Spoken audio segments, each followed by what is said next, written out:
Hi, everyone who's joining. I see the attendees signing up. We're just gonna wait a few minutes to get everyone online and start our conversation.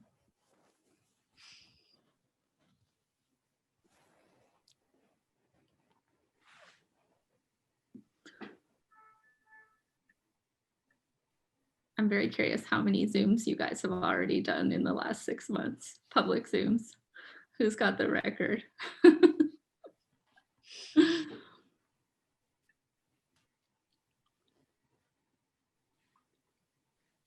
Okay, I'm gonna get started and welcome everybody to this conversation, AI and Allegory in the COVID era, with a really exciting panel of guests: Trevor Paglen, Julia Bryan-Wilson, Jimena Canales, and we're gonna start the conversation with some introductions, go through some conversation with everybody, some questions, and at the end, we'll open to the audience for questions. So please write your questions in the chat, and you have the opportunity to vote up your questions. So if there's a question you really want to see answered, we can address that first in line. So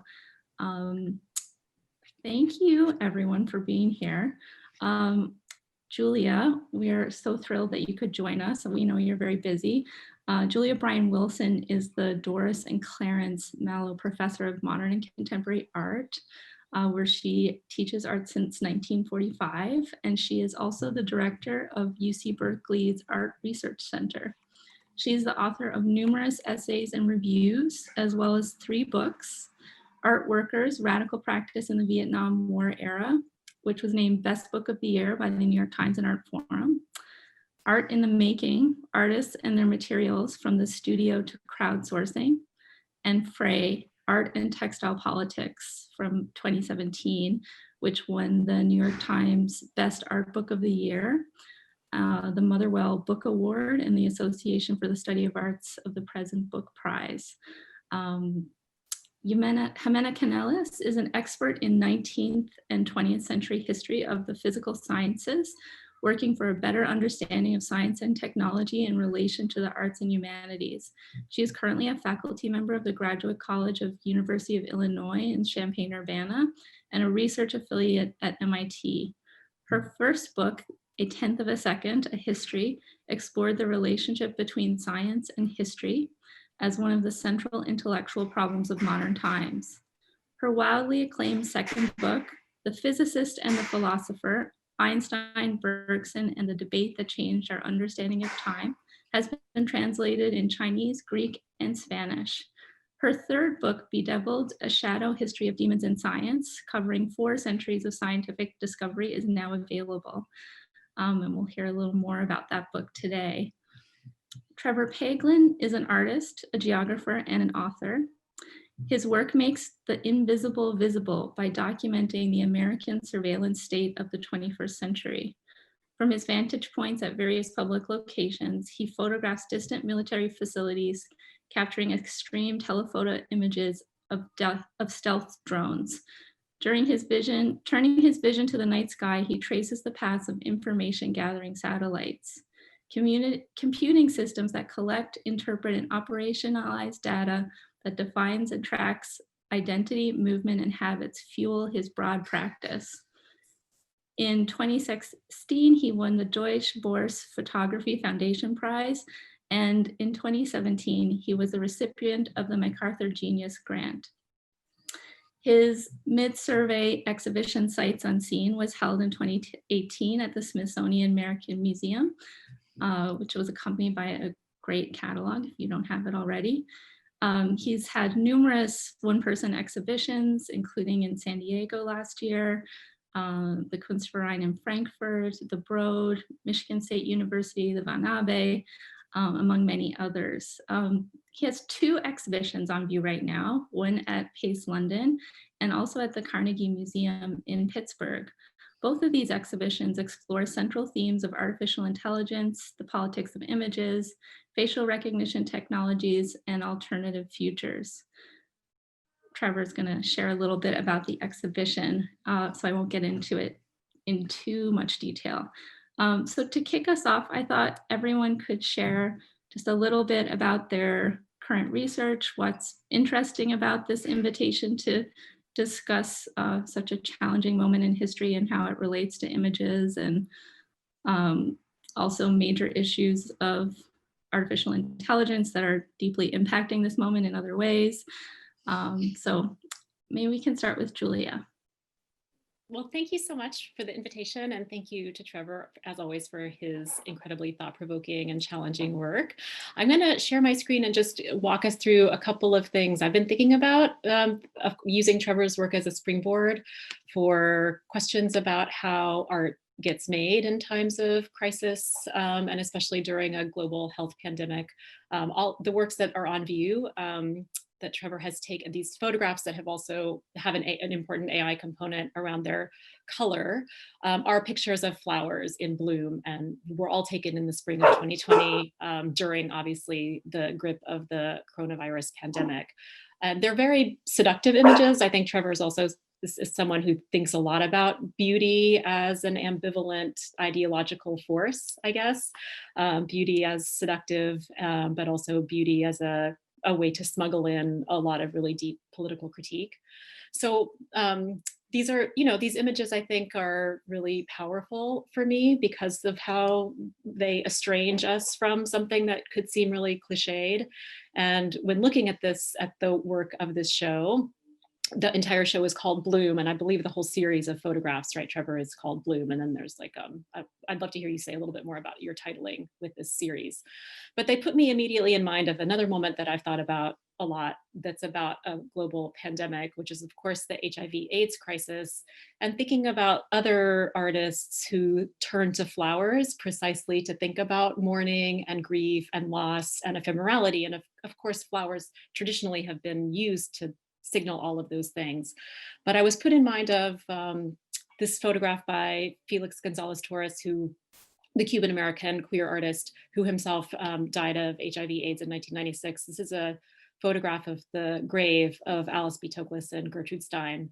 And it's a very simple, I think a deceptively simple image of flowers that immediately take us to death, but also to regeneration.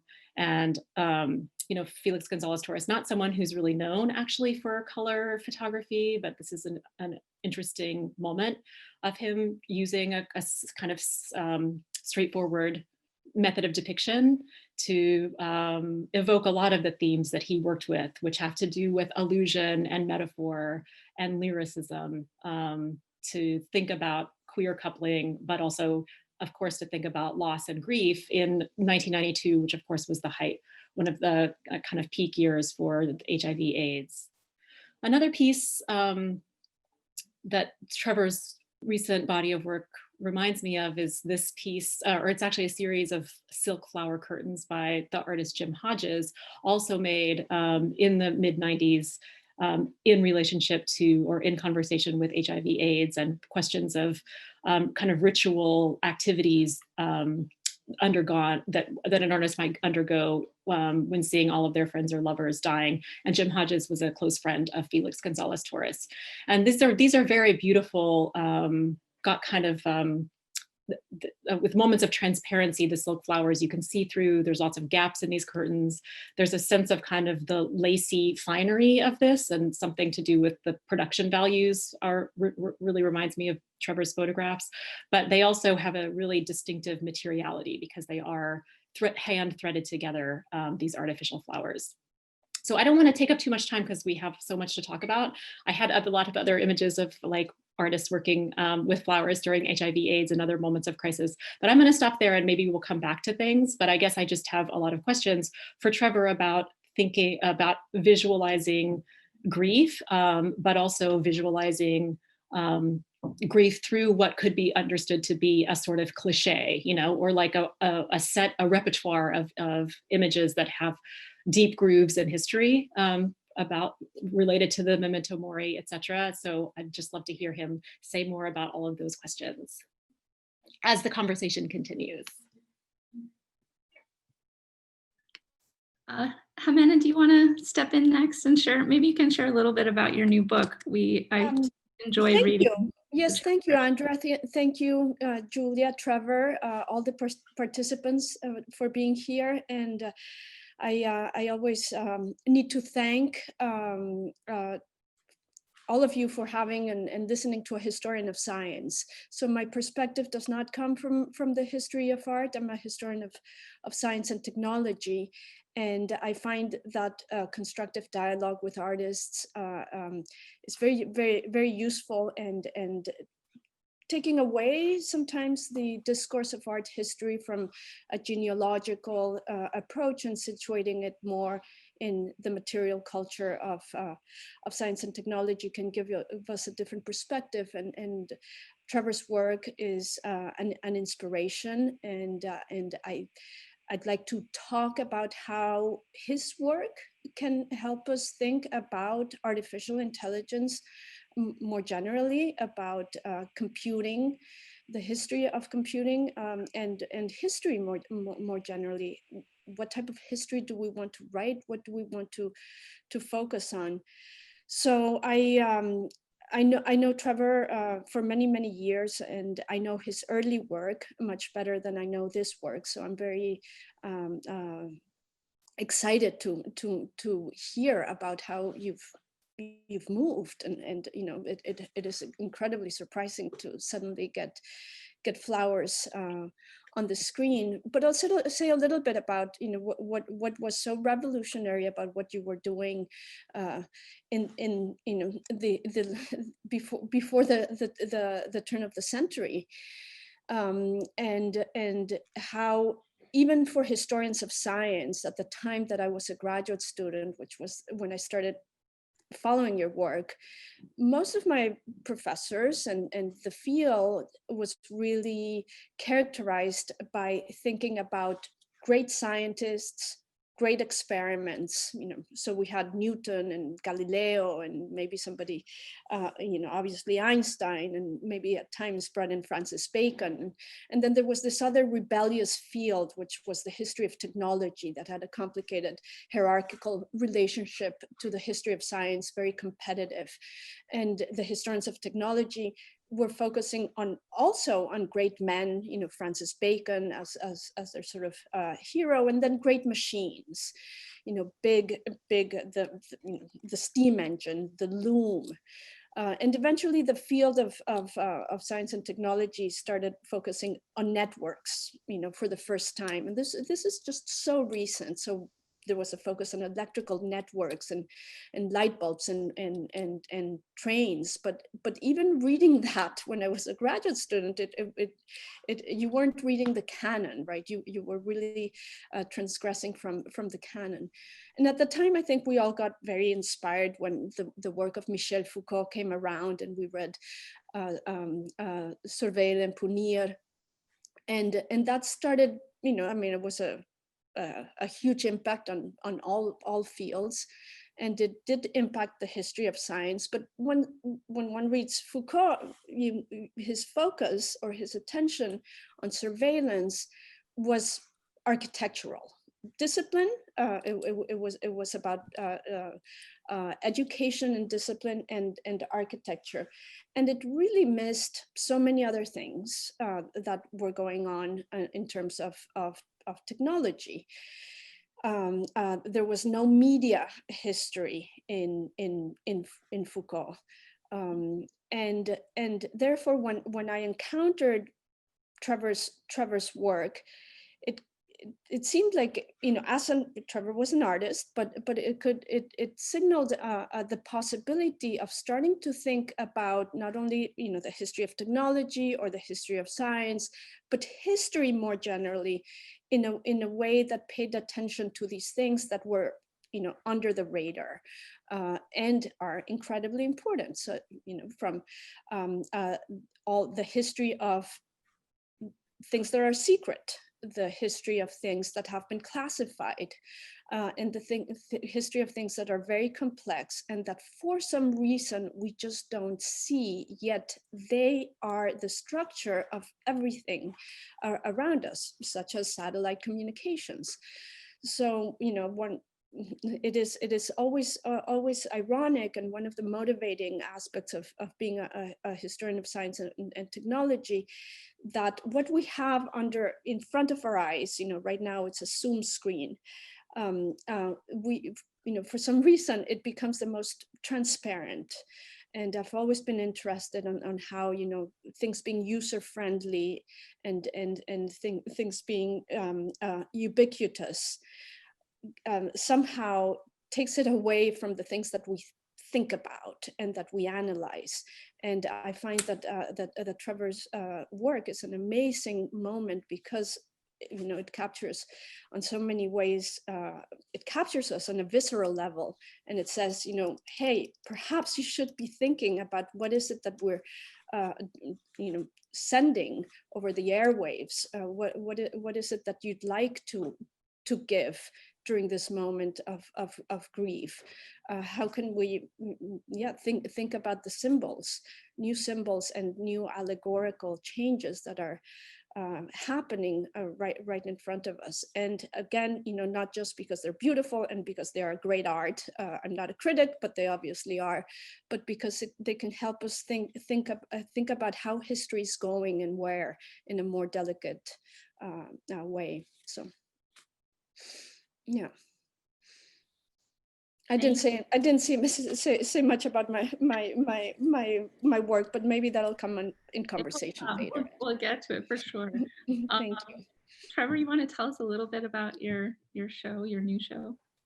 Yeah, I think I'll speak about it a little bit more abstractly, and people can look up the documentation of it online. And there's a website where you can actually go and look at the exhibition in real time that I think you're going to talk about as well, Andrea. But I'm really excited to talk to both of you guys, because both of you in different ways have been just so inspirational to the way that I think. And like, I think the questions that each of you deal with kind of in your work are, I don't know, they just really speak to stuff that I'm concerned with in some really deep ways. And I guess the new body of work for me is coming out of a moment of questioning what it means to make meanings right now, which it sounds a little bit meta, but I feel like there's a huge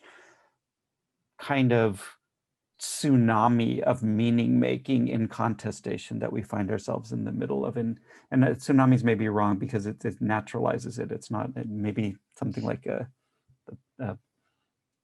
one hesitates to use metaphors like warfare, but that maybe seems a little bit more apt. We're living in a moment where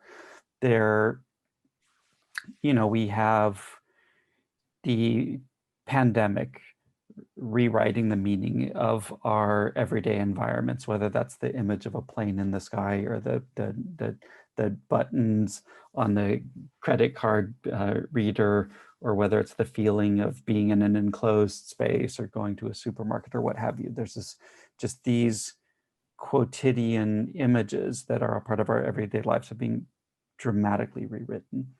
On the other hand, we're seeing, the forces of white supremacism trying to rewrite the meaning of everyday objects, whether that's a Hawaiian shirt or an OK sign or whatever, trying to appropriate the language of everyday life and turn it into a kind of fascist code.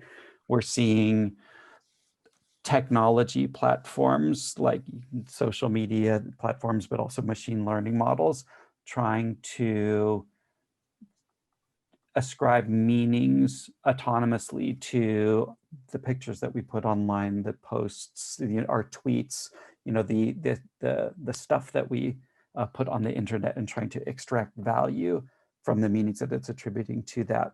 And then, of course, finally, we're having the Black Lives Matter protests, and we're having huge collective projects of trying to reimagine what words like public safety might mean, or what healthcare might mean, and trying to rewrite the meaning of those words, because we all understand that whatever's happening now, it's not working. right? And so I think that's the context that this body of work comes from. And, you know, Julia, we've been long time friends and interlocutors. And I think I've talked about every project that have ever been worked on. You know, with you, you're usually the first person to see whatever it is that I'm trying to think about. But I think you've thought so much and so deeply about art that gets made in times of crisis and in times of mourning. And you've thought so much about how meanings are bound to the specific historical circumstances and the people generating them, and what is that relationship between the specificities of that moment in time in which they were created versus, or not versus, but on one axis, and then on the other hand, how do those meanings travel through time, right? And then Jimena, I think the world of your work, and like just it's incredibly deep and very just always really fun to talk to you. And again, we've been long time interlocutors, and there's many ways that one could characterize your work, but I think one way that one might characterize some of it is I sometimes think about what your work as a meta investigation of how things get to make sense, like, and what counts as something that is meaningful, what counts as something which is intelligible, what counts as knowledge, and who gets to decide that, and what are the technical and kind of logical structures within which those meanings can get made. And so that it's weirdly there's a lot of overlap, I guess, when in terms of you know, when I think about it that way. Thank you. Yes. No, I agree. I mean, I would like to hear from Julia. You know, because one of the great things about being in these conversations with you is to think about the actual, you know, we've been talking abstractly, and you said you in your introduction you wanted to talk abstractly, but the texture of your work and how it connects again to these questions is really fascinating, because as a historian of science, you know, it opens up the possibility of, you know, for example, writing about the history of how flowers have not only been depicted but used in the world and sent through the airwaves and part of a culture of communications, not only telegraph but also all the way into the computer screens. So how flowers have the meaning of flowers today is. Yeah, I wonder, Trevor, could you tell us a little bit more about the process of making these images? Because I think one of the things that they make me think about is a kind of long-standing suspicion of color in certain strands of modernist photography, that color as applied or color as kind of almost campy or showy. There's something, I mean, you're doing something really interesting around AI and color with these. So I'd love to, I think that the audience would be really fascinated to hear you talk about exactly how you, your process there. Yeah, so I guess technically what's going on is that I'm shooting very high resolution photos. So, but basically in black and white. And then what I'm doing is bringing those into machine learning models, and typically in a machine learning model for object classification or something like that, you have a neural network and it basically looks for a bunch of patterns in the images and tries to deduce what the object is by looking at the various combinations of patterns and textures and saying, like, this is a flower, this is a, you know, airplane, whatever it is. And what screen so everyone can see the pictures that are. Oh, should I show one of the images? I'm just going to share it on my screen here so you can see. I'm going to scroll through as you're talking. Can you guys see that? Yeah. So what I do instead of that outright classification, I go and look inside the machine learning model and I say, like, what are the different textures that the neural network thinks are relevant? What are the different shapes that it kind of thinks are candidates for being different objects? In other words, I'm trying to get the machine learning model to show me what the kind of formal analysis that it's doing of the image is prior to the classification. And then I tell it to assign different colors to those different objects and different textures that it's detecting in the image, and to assign them basically arbitrarily, right? And so what you arrive at, and I guess like what I wanted to arrive at, was an image that felt like you were looking at a landscape, but that you understood that that was being mediated by something whose logic you didn't necessarily understand, but it was very present. And I thought that the use of the color was, kind of stood in for that. I mean, aesthetically, I guess that's what I was trying to get at.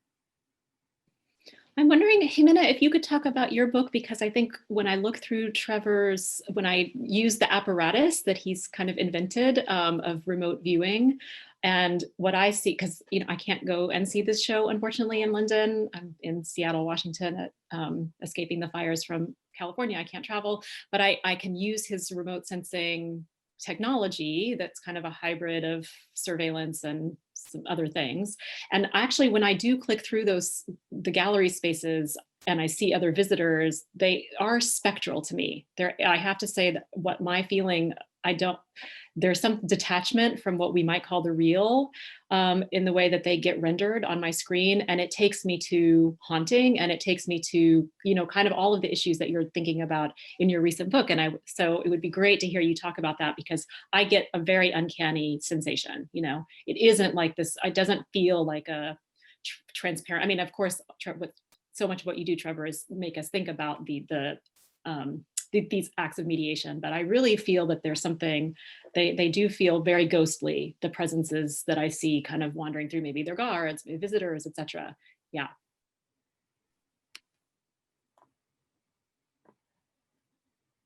Jimena, you're muted. I've been racking my brain trying to articulate why what you've done now is just so incredibly powerful. And as a historian of science, I go back to a moment in the 1950s where you really have the birth of artificial intelligence as a field. And for me, the shift or some, something that happened, and again, no precisely what, but they started thinking the way that computing intelligence was thought of from Babbage and the early history was about doing a very powerful algorithm that would get you to a result that you knew beforehand what the result was. So it was a big sort of calculator, very tied to traditional mathematics, and it was not open-ended. And in the 1950s, with Oliver Selfridge and Marvin Minsky and a new generation of computer scientists, they started doing for the first time open-ended artificial intelligence systems. Alan Turing was one of the people who talked about this and thought it was a wonderful thing. And you read those documents and they're fascinating, but they're also very scary, because you have scientists and engineers creating these computer programs that will get to results that a human couldn't even get to. They come up with answers that are potentially better or worse, but it's independent. The machine goes its own way and produces a result. And I, from what you're describing right now, and one of the things that I love about Trevor's work and like to think about it is this, that it's multivalent. It's not all negative. It's not just another negative comment about the dangers of AI and how it's a big demon and how we're gonna get to the point of singularity and all die and be taken over by machines. So I'm very fascinated by how you're using the AI to try to get at the essence of what is a flower, right? Because its own system, its own neural network is trained to try to find out, the essence of a cat, the essence of a triangle in ways that we don't do or get there. And technically, these little subroutines were called daemons by the programmers. So they figured out a new form of computer architecture where you had little subroutines called daemons that were tasked with very simple things to do. Is there an angle? Can you recognize a circular shape? And these daemons, whenever they hit that target, which was basically an if-then command, they got it, they would shriek, and they would shriek more loudly if the target was hit perfectly and less loudly if it wasn't. And you had this hierarchies of demons shouting to demons in the higher up until they actually found what they were told to find. A flower, I find a flower here. But taking that and using it in order to then figure out what is it that we thought and we programmed in the machine to believe is the essence of a flower, I think can be, illuminating. So I find that the other aspect of your show, Julia, that you referred to, in which viewers can themselves go and be in the screen and see themselves in the gallery space, is not complementary to the art that's on the wall. I mean, it's really, I think, essential to it, because again, I think in these moments where we can't travel, where one of the things that has been taken away from our everyday visual world are smiles, to go and have flowers plus a person traveling to the gallery in London and seeing the show while seeing themselves is very beautiful. Again, I think we all know there's this other dark story, and the technophobic, there's the privacy issues of being able to, somebody have control of your camera. But again, I mean, I guess I want to go back to the simple point of how your work as an artist can really help us rethink our mediated condition,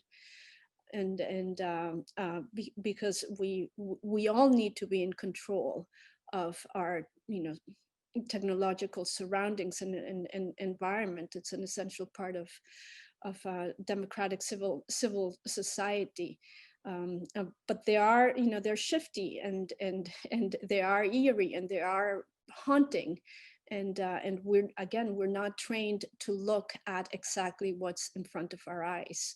So I'm very admiring of the role of the artist and bringing those things to light so that we can think about the contemporary moment that we're living at in a less stereotypical, less black and white, less divisive way. Jimena, I loved in your introduction to your book, actually, it made me think so much about how artists are working, especially because, I mean, talking to Trevor, he was thinking about the ideas for this show and so many other artists in the last 6 months. The challenge of right now is that we're in the middle of it, and it's very hard to understand how to have space from something that you're living through. And you had written, authors of demon papers often use that eerie designation simply for lack of a better word. For them, the term is sort of a placeholder for the unknown.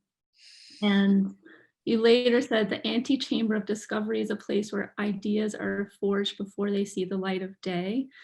It's the incubator that shapes science before it's tested. To me, that speaks so much to the artistic process, and also to this question of working through art or thinking through art. And that I think, Trevor, I see as your project, is how do we use art as a form of knowledge production? And my question is, in that space of the unknown, where artists and scientists are kind of in a similar space of imagining an alternative future, the uncanny plays such a huge role in this project. And I think also for artists in the past who've responded in times of crisis, it's a double-edged sword. Like walking into your show, it's both beautiful and disturbing. And I wonder if you can talk about how that found its way inside the work, as you were working through these big thoughts. Yes, thank you, and also if we could keep a placeholder so that Trevor can tells us a little bit about the octopus part of the show and the screens that are in there, and how you think of the relation with the pictures of the flowers. I would love that. So yes. So one of the things that I wanted to get at with this new work is this big issue of intentionality in science and technology, and control over futures. And the typical story for scientists is that inspiration comes in a eureka moment, and it's usually when they're asleep, or they're really tired, or this thing comes on a dream. But there's really very little investigation about what's behind the eureka. Scientists say it's it's unconscious. It just, I don't know. So that's the moment of a rupture of creativity that I felt compelled that we just needed to know more about that process if we actually wanted to know about the creative process most generally. And the eureka, or the moment of inspiration, is one of these things that are shared by scientists and artists, right? All of them have moments of inspiration. And as a historian, one of the practical things, Julia, that we can do is we can look at the documentation of these moments of inspiration for centuries. So I started looking for 4 centuries of the ancient antechamber of discovery. And as you say, usually the term, the placeholder is, this is a demon, this is a ghost, this is something that I don't understand. But I believe that has consequences in what we make or don't make for society. Yeah. Let me ask Trevor a question, which is, Trevor, I know that you expressed some anxiety in making this body of work about how it might read for the future, or that it might seem kind of, I think you were worried about that it might seem almost optimistic or naive, or I mean, I feel like you expressed more doubts and misgivings about these flower photographs than I've ever heard you be doubtful about in any. So can you just talk to us about those fears? I think it has resolved, and to me, a really effective way, but I'd love to have you say more about that. Yeah, no, I mean, I remember,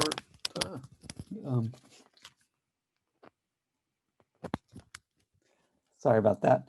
No, I think I remember calling you up when I was working on the show, and I was like, Julie, you're gonna think I'm lost my mind. I'm thinking about doing a show that has like these flowers at the center And of it. skulls and Right. skulls, yeah. And I was just like, what am I like? What am I gonna have a snake and a rose and it's like some Did you wings fall or in love? something. Right, no, exactly. So no, but I mean, I think that because these are such, I mean, these are cliches, I mean, like the definition of cliches, and so like it's really difficult stuff to work with. It's really difficult to try to make that mean something else. But yet I intuitively felt like this feels right, and and I guess I was trying to tell myself there's a reason why these are images that people go to over and over again in times of mourning, in times of crisis. And that doesn't mean that's easy to do, but there's a reason why there's a tradition of like thousands of years of like these kinds of images. But Julie, I wanted to bring that back to you, because I think while I was making this body of work, I was really questioning whether it was possible to make art really at all under these kinds of conditions, right? It's like, in other words, was it only possible to make a record of a very specific moment in time? And not that is or isn't art, but I always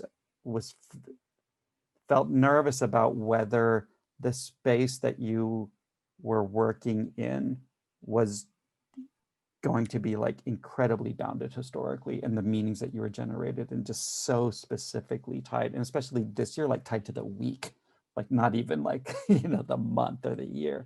And this is obviously something you've written a ton about, and by looking at art from previous moments of crisis, this is something you've thought about a lot. I'd love to hear your thoughts on that. Well, all art is tied to week by it's periodization, I guess, and week by week. I think it's like we're just more aware of it this year in a way because it's such an unusual one, once every 100-year kind of event that has affected us so profoundly in terms of our everyday habits. So, I mean, I think for me, the parallel with HIV/AIDS exists, especially around questions of governmental negligence, but it's also such a different kind of pandemic. It's obviously so just because in terms of how it infects people and its rates of transmission. I mean, just in so many ways, it's very, very different.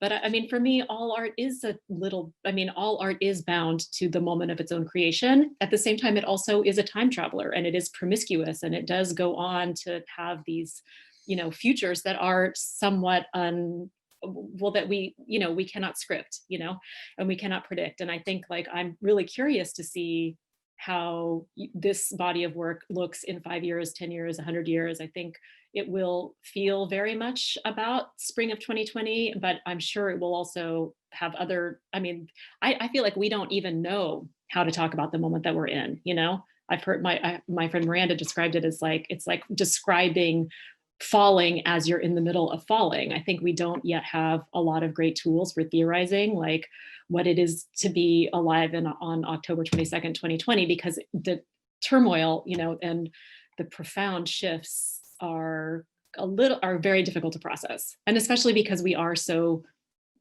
confined to getting our information in these really limited ways through these. My dreams are different now. I have Zoom dreams. Anyway, I think for me, I think it's amazing to me that you decided to dive into the cliche in a way, or what you could alternately say, the historical resource and richness of flowers and skulls as something that are dense, dense with multiple meanings, so multifaceted. And to kind of like really grapple with that and think about, well, this is what this means to me now, and we'll see what happens, in 50 years and 100 years. Yeah. So another question for Julia. So one of the things that in this moment of falling, as you describe it, that we're all freaked about is what's going to happen with museums. and the public going to museums, and even what's going to happen to galleries without tourism, without traveling, with these galleries being in big cities like London and New York City, which are in crisis. So the nostalgic aspect of your work, Trevor, and as Julia, you described it as sort of decision to go back to the historical record is just so devastating and so sad, because of thinking of the possibility that, we might not be able to be going to museums and looking at this incredible art history tradition that, after the Renaissance, became full of flowers, from, starting at the Dutch age to today, and that might be gone is just nostalgic before it should be. I hope. I'm not ready to call a funeral for the museum or the gallery world, and as much as I love your work, Trevor, I hope it's not that. I hope you're not sending flowers to the grave of. We're actually getting close to turning our conversation over to our audience to hear some questions. But before we do that, I did want to address, well, I had, I think, 25 questions, but obviously this dialogue could continue for a lot longer. But I wanted to talk about the question of abstraction. Julia, I know this is a big part of your research, and the theme of this panel was thinking really about the allegorical, and I think we often see those things, abstraction and allegory, as a dichotomy, but in fact, in Trevor's work, this is happening at the same time. He's playing with lots of different forms of abstraction, creating visual abstraction from the training data, figurative sculptures from mathematical abstractions, but the content, the symbolism of these kind of, as Trevor said, cliche, allegorical subject points are very much present in the first look of the work. So I'm curious, Julia, in your own research about abstraction, and in particular as it relates to responses to moments of trauma and crisis, how you see abstraction emerging in this moment and also in Trevor's work. And maybe Trevor, you can also comment on this.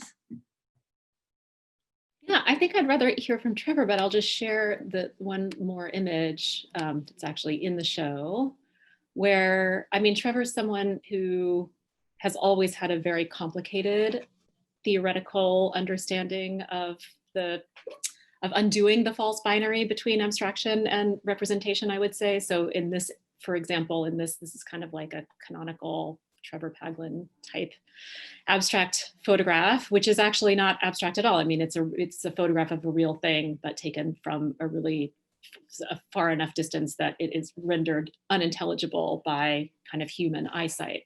So I think, to me, one of the things I'm always kind of obsessed with talking about is the unraveling of these strict divisions. How often abstraction is an alibi for something that has real effects. So maybe, Trevor, you can say something about that with this, it looks like a kind of Agnes Martin, very, very small, very faint visual incidents and everything. But beyond, what this actually is depicting in an indexical way is a chemical and biological weapons proving ground. And I think that putting this next to the flowers really drives home the point, I think, about kind of the fact that this virus is like we are breathing this virus, it is an airborne virus, and that there is a relationship too with questions of pollution and with human, non-human thresholds, and how those things get kind of entangled.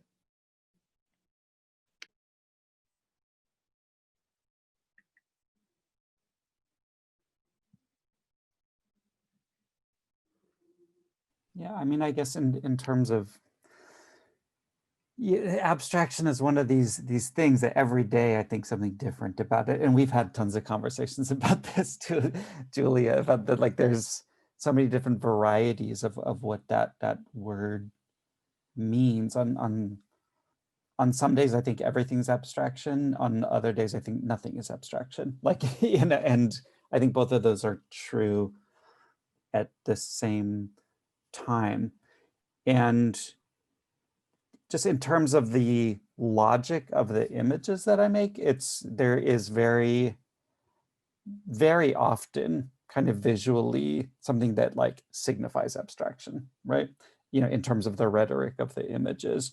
And then very often in the title there'll be something that like signifies like extreme precision, right? And setting that up as a dichotomy is something that I play with a lot, and making a statement, running away from it, making a statement, running away from it, which to me seems very much has to do with just the nature of images as I understand them anyway. You know, there's these, I mean, I think about images as being really bizarre things that appear to mean things, but when you try to articulate what they mean, they start running away from you really quickly, you know?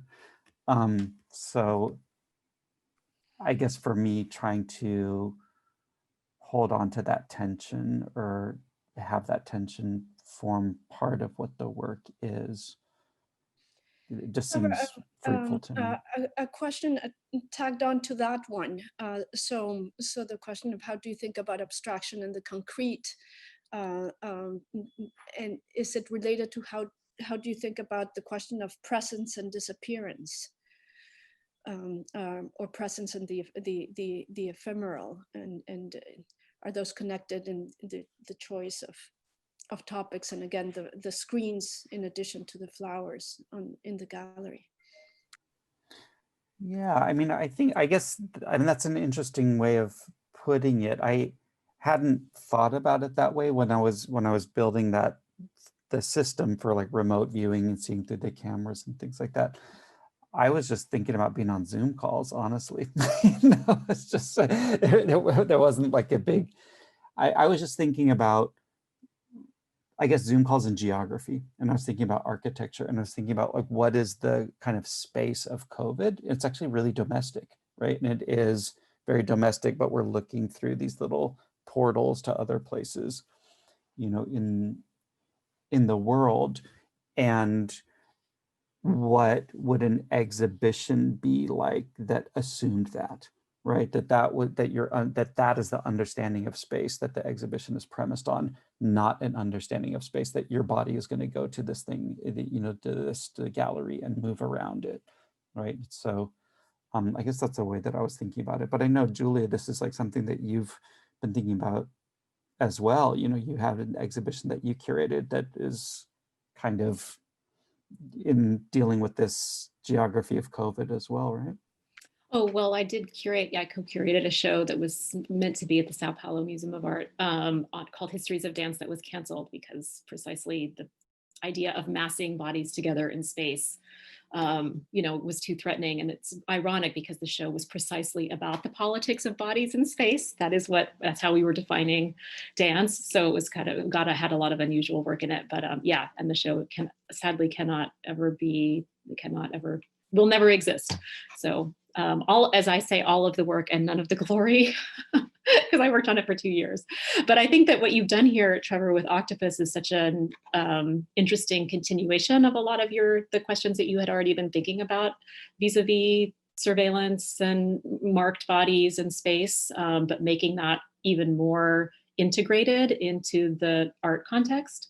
So I'm curious to hear if this is something that you feel like you're going to replicate in future shows, or is it just about the COVID moment, or is this actually an apparatus that you're interested in refining almost like as a new form? That's a really good question, and I don't know the answer to it. You know, I think it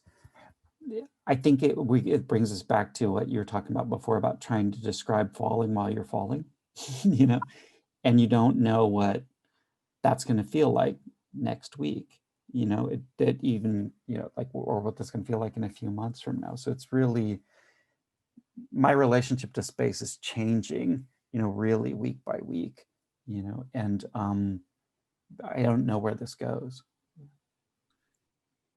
That's a really good segue to some of great questions that came up in the chat.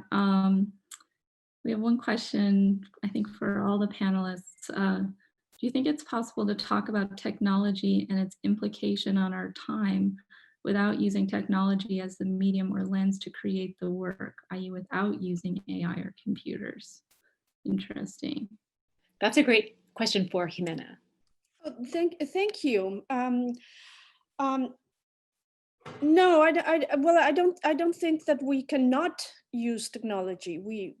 We're always using technology. I wouldn't even know what it would mean to make art without technology. But the thing that I would like to resonated with me is that that it seems that writing the history of technology in particular, and if we think of technology not just the big machines and these big evident things, but a pencil, a pen, a button, that it's always you always have to write the history while falling, because there's something about the development of science and technology that is just subliminal, and it passes. It's like a child that, 5 years from now, you look at the photograph and you're like, oh my God, how has it changed? But on an everyday basis, we don't have the ability to see these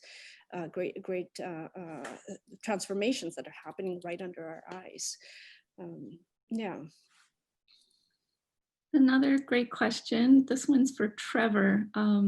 Between creation, hypostaticization, and finality of presentation, ritual and conceptual, in any work, either scientific or artistic, there are several processes, procedures, and choices. Apart from anyone else's criticisms, do you feel that, one, as an artist, you are freer in these choices than what a scientist is in their own choices? And two, do you feel that your work bears moral political responsibility more than scientific research innovation does? Is moral informing of audiences part of your intentionality in making art? Okay, well, those are some big questions, and there's I guess there's personal answers to it as well as deeply philosophical answers that one could bring to it. Much of Jimena's work is certainly about. I probably would not be able to answer that at that level of abstraction, in the sense that I don't know that making art, like for me, every project's different, and what that process is really different from one artwork to the next, let alone a different body of work. And I don't know that articulating it that just talking about science it's a little bit too broad. I think it would have to be like pared down a little bit more to answer that, in terms of answering that question. But in terms of this question of ethics, I think this is a huge topic right now, especially in AI and machine learning. I think precisely because it's been ignored in a lot of those fields, and that technology very often within kind of engineering framework has not been thought of as practices of congealing social relations. Like it's just been thought of as a kind of a variation on mathematics, as something that's disembodied and has nothing to do with history or culture or society. And that is very obviously wrong.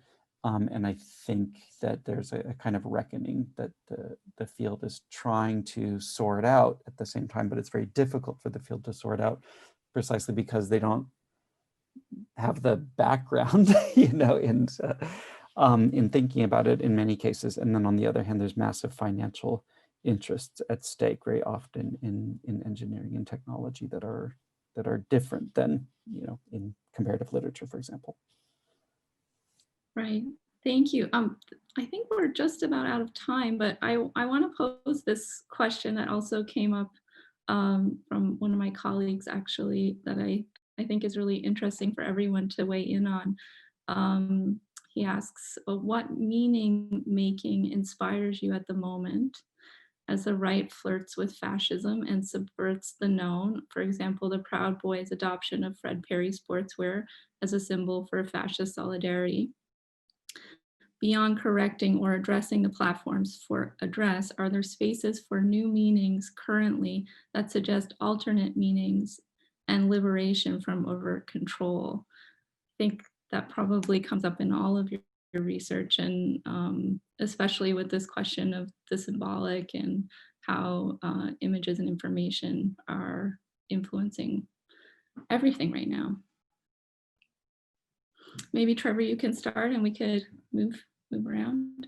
Well, I was gonna pass that over to Julia. I think like I'll Right. I mean, that's a really tough question, but I guess I would say the phrase Proud Boys made me think of a lot of really irreverent and to me inspiring queer activism and reclamation. I mean, there was the kind of intervention into the Proud Boys where suddenly it was like all these queer bears taking over the Proud Boys site. And it does put me back exactly in the space of HIV AIDS and thinking about all of the fierce and intense activism that emerged from the governmental negligence around that pandemic, and how much AIDS activists fought to, insist that this was not about individual practices, but about like a lack of education and awareness and the need for better testing. I mean, there are some resonances that to me I find deeply inspiring, and I guess I do turn to history in this moment. That's one way I look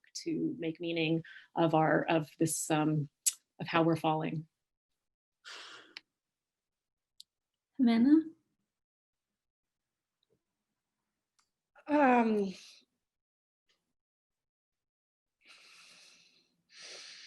Yeah, no, I don't. I'm sorry, I don't have anything to. No.